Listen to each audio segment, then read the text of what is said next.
नहीं बड़े हो छोटे हो जो बोल रहे हैं बोल। मैं प्रणवशाकर महाराज जी के प्रवचन बहुत सुनती थी, बहुत अच्छे लगते थे प्रवचन, लेकिन दर्शन इतने दुर्लभ थे। हमेशा बोलते थे इनके दर्शन कब होंगे कब होंगे। मैं बहुत उनको मतलब जब ध्यान से सुनती थी तो ऐसा लगता था कि कब।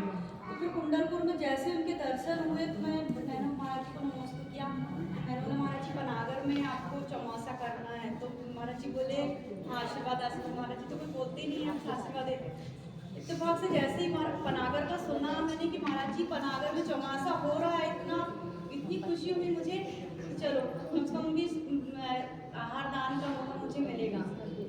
उसके बाद फिर मुझे जैसे ही पनागर महाराज जी आए तो शिविर लगा, वो भी इतना बढ़िया शिविर था, मौन शिविर साधना 10 दिन मौन शिविर और परिग्रह का त्याग, पूरा परिग्रह का त्याग था, मोबाइल का भी त्याग था, सिर्फ 2 साड़ी और कुछ नहीं। मुझे इतना अच्छा लगा जैसे हारिका जो रहती है वैसा त्याग था वहाँ पे।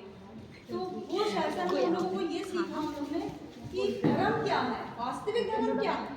ये जो अपन महाराज जी ने हम लोगों को 10 दिन कुछ नहीं बताया कि आप लोग धूमधाम से नाच गाच से पूजा कीजिए, द्रव्य चढ़ाइए, सब कुछ नहीं। अपने अंदर की आत्मा से तो भाव से बिल्कुल मौन होके आप लोग धर्म कीजिए बस, और कुछ नहीं। और शमाई कीजिए, ओम अरम नमः जितने भी हो माला जपिए, लेकिन मौन होके। और बिल्कुल बाजू में भी जो बैठा है तो उनको इशारा भी नहीं करना, ये मौन था हम लोगों का।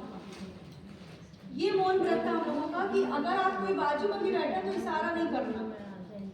ऐसे तो मुंह करके तो वो मौन नहीं कहलाता। हमारा जी ने ही बताया था कि मौन जो महावीर भगवान ने अपने जो अनंत सिद्ध शास्त्र में उन्होंने जो मौन साधना की थी, ये मौन साधना महाराज जी की जो हम लोगों को साधना कराया था, ये चीज़ हम लोगों को इतनी अच्छी लगी कि उसका तो मैं नहीं कर सकती कि बहुत अच्छा शिविर था ये सब का बनाना। और मेरे लिए लाइफ में पहला एक्सपीरियंस था।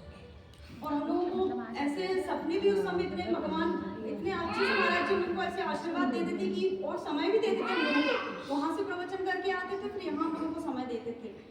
और महाराज जी का ये इतने अच्छे अच्छे प्रवचन और ये सब देते थे, हम लोगों को इतना अच्छा लगता था।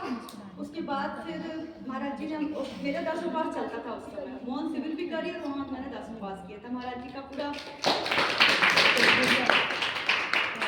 महाराज जी ने बोला कि महाराज जी हम सबको बहुत आशीर्वाद भी देते थे। उसके बाद फिर जब मेरे उस समय पापा भी खत्म हो गए थे, मतलब उसी समय की बात है, तो मैं बहुत अपसेट रहती थी। महाराज जी ने बोला नहीं, आर्त ध्यान नहीं करना, ना आर्त ध्यान करना, रो ध्यान।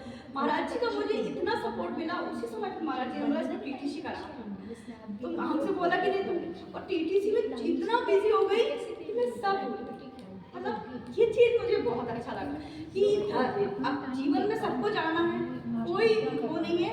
महाराज जी ने हम लोगों को ये सिखाया कि अपने जीवन में कोई कुछ भी बोले, लेकिन आर्त ध्यान नहीं, बोध ध्यान, बस आगे बढ़ना है तो जीवन में सफल होना है और धर्म का साथ लेना है।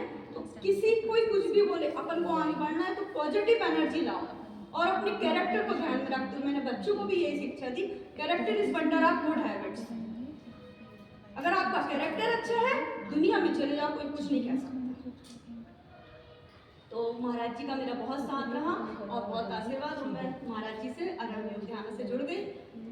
बस मैं समय कम है।